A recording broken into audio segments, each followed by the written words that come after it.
thing, but I think I should be all right. So we probably average about 35 minutes is about our average. So Okay. we're not here forever. All right. 3, 2.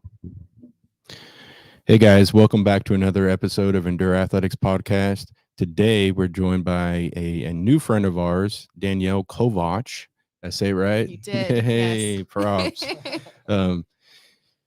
Danielle and I met through BNI, a new chapter that just started here in Middle Tennessee, and through that, things have just kind of progressed quickly with her want and her need to get more involved in the community.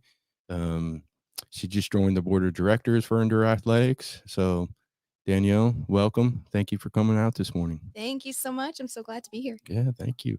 So let's just start out with, as we know, nobody's from Middle Tennessee. Nobody's from Murfreesboro. So where are you from and what brought you down here? Yeah, so I am from Cleveland, Ohio, but I'm really from Painesville, Ohio. And when you're from Painesville, you tend to say you're from Cleveland because no one knows where Painesville is. Like Murfreesboro exactly. and Nashville. Exactly. Nashville. Right. And it's kind of the same distance from Painesville to Cleveland as Nashville is to Murfreesboro. Is that east side, west side? North. North side. Right. All right. Because I'm from Erie, Pennsylvania, so I'm right on the other side of I-90 from you. Yeah, Northeast Ohio. Yeah. That's all the snow, 2 feet. Still got to go to school. You don't get a week off of work like I did last year here, which was fantastic. I'm really loving that. It's great. But what brought me down here was really family. Okay. Just kind of a fresh start. My sister was here like 3-4 years before I was, and she was getting married the summer I had moved down. Okay. What she older than you, younger than you? She is. She's older than me. She's 4 years older than me. All right. Mm-hmm. So what brought her here? So her career brought her here. Right. She took a leap. She is an absolute boss at Edward Jones. She's fantastic. Yeah. And she got promoted shortly after I moved down. It was really cool because we were living in Murfreesboro at the same time. But then shortly after she got promoted, and she is now running her own branch of Edward Jones down in Tullahoma, Tennessee. Okay. Yeah. So she's out there. And I lost her. So she's not in Murfreesboro anymore. But it's okay. She's doing amazing. It's quite different. I don't know about Painesville, but I know Erie's pretty much dying is how I say it. It's just there's just not much going on there without if they didn't legalize gambling up there.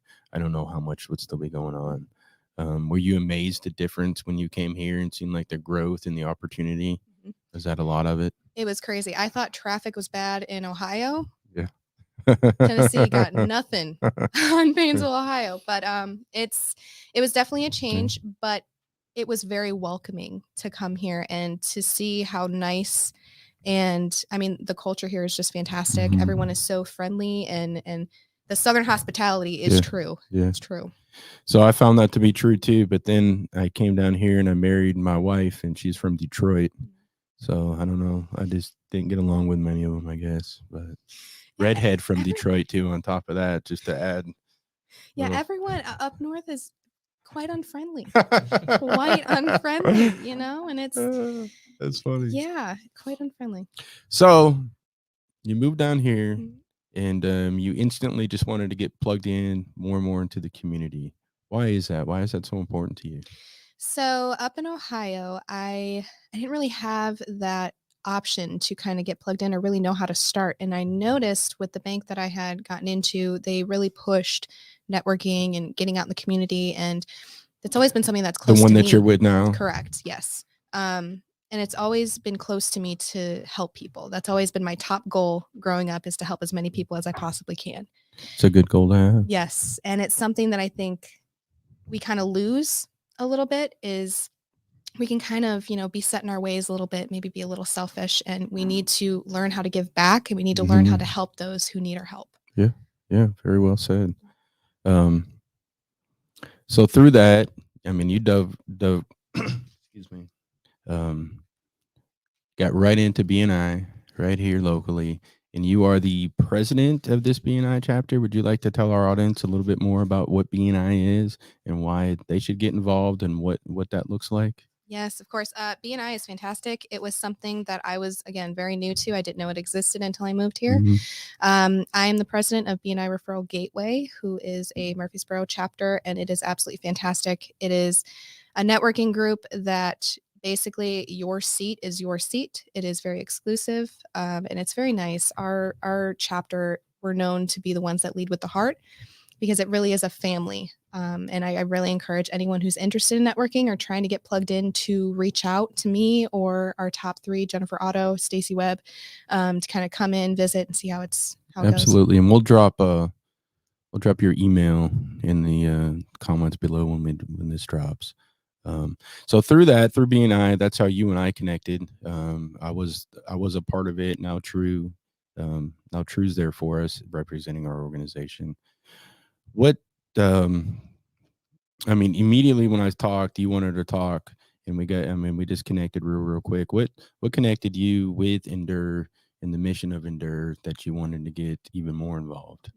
So nonprofits are something that I always held close to my heart. I always wanted to get involved with nonprofits.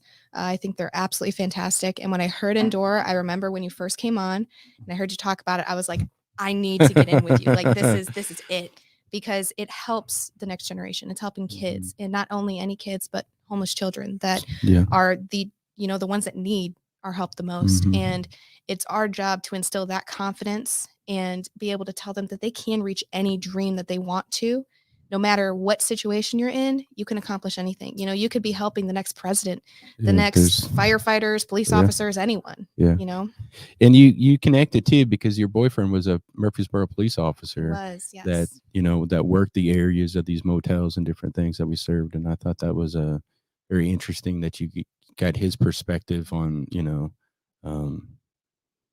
just the work that we do in the places that, all these kids call home, if you will. So super cool. What's your background when you said that you have your bachelor's? Was that up in Ohio then? Yep. So I received my bachelor's of psychology in that's right, the psychology. 19. Okay. 19 years old when I got that. Were you homeschooled?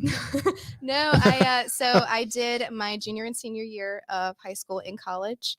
I struggled a lot in school with a lot of bullying, and it's very difficult for me in school. And high school?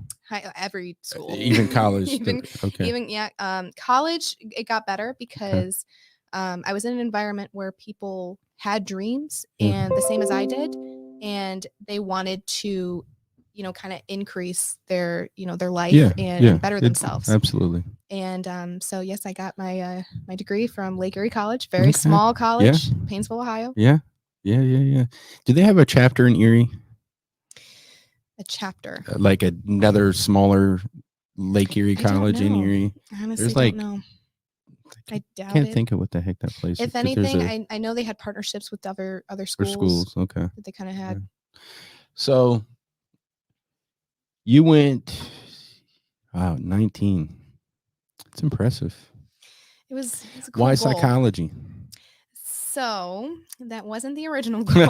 It never is. It never is. You never. So anyone going into college, you most likely are not going to come out with a degree you sought out to. So I was going to school for nursing. Okay. I loved nursing. Yeah. My aunt was a physician's assistant, and I loved it. But I have very awful test anxiety.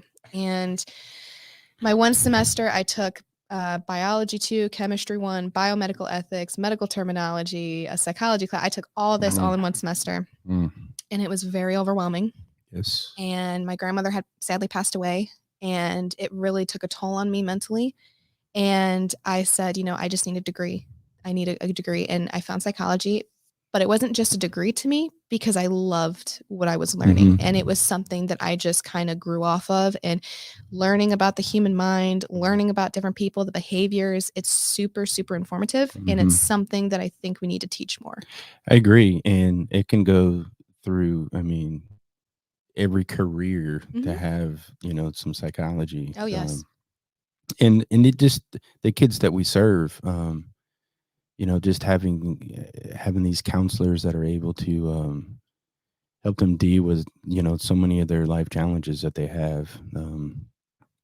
Just a critical field. And like you said, there needs to be more of it. More people need to be aware of it. More people need to become counselors. I know you're not. But that field in general, the need, that the mental health right now in our community, Man, it's needed, and it's needed with good-hearted people that care. Um, so now you're in banking. Yes. What It's always a brought you? fun segue, I know, Oh, you're a right? psychology major, but Yeah, you're a but it banker? all, like I said, It's all connected. it's all connected. It all works together. So why do you like banking? Why did you pick banking? And did you transfer from a bank up there to here? Yes. Or did you start completely fresh? So what got me into it was my sister. Again, Okay, she yeah. had started into banking and she worked for Huntington Bank. And I had just come off of being a student athletic trainer for the football team at Lake Erie College. And so I needed a job because it was seasonal. And she was like, I think you'd be great at it. Give it a try. So you went from athletic training to the bank. Yes. You've got a very, I got a lot you're of all jack of all trades, Yeah, yeah. But yeah, you want to know your credit score and you need it hand wrapped. I can do it. All right. But yeah, so it was something that was supposed to be temporary, but I learned that I really liked it and I was very good at it. Yeah. I started as a teller. Okay. Within 6 months, I was promoted to a banker.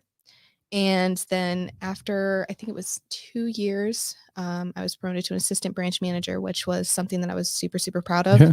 And I learned that it's kind of what I want to get back into as management, because I love to help and coach and guide others to get to where they want to be. So you're with, I'm going to try to say it correctly here, Synovus Bank. Yes. And right here in Smyrna, is that correct? Smyrna, yes. Is there a Murfreesboro one yet? I am really pushing for one, but there's not yet. What about Middle Tennessee? Is there more in the Middle Tennessee area itself? There is, yes. Cool Springs. There's one in the Gulch. Mount Juliet, I think, is one as well. What do you do as a banker? When you say you're a banker, what does that mean? So I don't consider myself the typical banker. All right. Something that I pride myself off of is I really go the extra mile for my customers, and I want them to have the financial confidence in themselves to be able to accomplish what they want to accomplish. So I can do everything from lending to opening accounts to anything. And I mean, I've heard it all. I've seen it all. And it's, psychology does play a good role in it. Absolutely. Especially when it comes to money. Especially when it comes to money. And I see a lot of people who have, a lack of financial understanding. And I think it's something that's really important, is to push for financial education, kind of get in. Yeah. And we're excited to bring that piece in with our older kids with you now, as far as being a part of the organization of just showing, just that basic guidance. I mean, there's people that make 6 figures that are broke, right? Yep. And like, you just got to understand what the money does and where it goes. And, exactly. You have to control the money. The money can't control you, exactly. regardless of how much you make. So you're also involved in another organization. Tell us about that, and and I think that was a BNI Connect also, yes. That he zoomed in from Zimbabwe? Zambia. I was close. I was close. You're close. Yes. I hit the Z. Yes. So tell us about that. Tell us what the organization is, and kind of what I think it's more the financial literacy side of that you're hoping to project with those children. Yeah, so it's Covenant Heart International Mission. Aaron Feary, he again is in Zambia, and he came into the BNI meeting. That's another cool thing about BNI, is there's so many chapters all over the world that you can zoom in and visit anyone that you want to. Yeah. And it was just kind of like a godsend. Murfreesboro. Yeah, for some reason he picked Murfreesboro, and it was something that a few days prior to meeting him, I've always wanted to go to Africa. I've always wanted to do mission trips in Africa. Okay. Before I moved here, I was going into the Peace Corps, but then COVID happened, and I couldn't go. And so he just kind of jumped in. All the stuff just keeps on. This, like, right now we got Peace Corps, we got athletic trainer, we got there's a lot of levels, it's that's awesome. But he and I instantly made a connection, and he asked if I wanted to be a Hope Associate in the United States, because there wasn't one in the US. And Covenant Heart, it's an incredible mission. They help the families and the children in Zambia with, providing aid and, food, clothing, anything.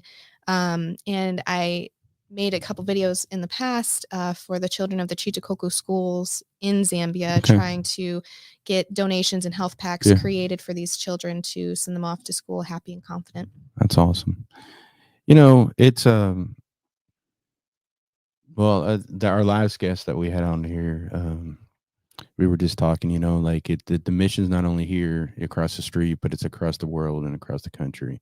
And you know, it's the same thing, you know what I mean? And you know, those kids need our help just as badly as the kids right around their corner from us too. So super, super, super cool. And thank you for that. You know, we gotta I think the podcast is cool because everybody that I've had as a guest, I've learned more about them and that I've known even for longer than you and I have met. Right. And so it's cool to hear all these other different stories about different things and the different paths people go and what brought them here. And, you know, nobody's from here, you know, and hearing everybody's story in Murfreesboro. Is there anything else that you would like any of our listeners and I guess viewers today? Trent's got us on camera. I appreciate you. He knows where I was going. You look nice. Danielle was all worried about not being business professional today. Yes, I wasn't. Okay, I was given no guidance. I was told, hey, you want to be on my podcast? Yes. Look, man, I got the hoodie on. You know, Trent hooked us up with some coffee. Yes. I mean, it's all we're just living the life. We're living the life over here, man. Just, you know, going with the flow. But yeah, I mean, I'm excited. I'm excited to see you dive in more with Endure. You know, once we get our feet wet and you know, we got big things coming up. I guess we should definitely plug the New Year's Eve event. If you haven't got your tickets, get your tickets. endureathletics.org/events. You can get your tickets to the only New Year's Eve bash here in Murfreesboro at the Walnut House. We have some other events coming up and attaboy. Yes. Check it out. We have some other things in 2022 that we'll get rocking and rolling with here real soon. And we're also excited about our contract of our piece of property that is now under contract. And we'll see where that goes in 2022. So, yes. And I think your guidance and your connections and your enthusiasm, just to be out there and to be a front of a lot of this thing, I appreciate, because I get tired, you know, no coffee today. I am very, very excited. But no, it's exciting, you know. I mean, and just we haven't brought in anybody new on our board in years, and just that new excitement, that new feel. I mean, and it brings us all up, right? You know, when things just get, you know, normal. So I'm excited. I think all the other board members are really excited to have you on, and just continue to see where God continues to take this organization in 2022. So cool deal, Danielle. Thank you. We're gonna drop her email address in the comments below. So if anybody has any questions with BNI and also looking for a personal banker, she's your person. Yes. She's your person. So thank you, Danielle. I appreciate you. Thank you so much, Joel.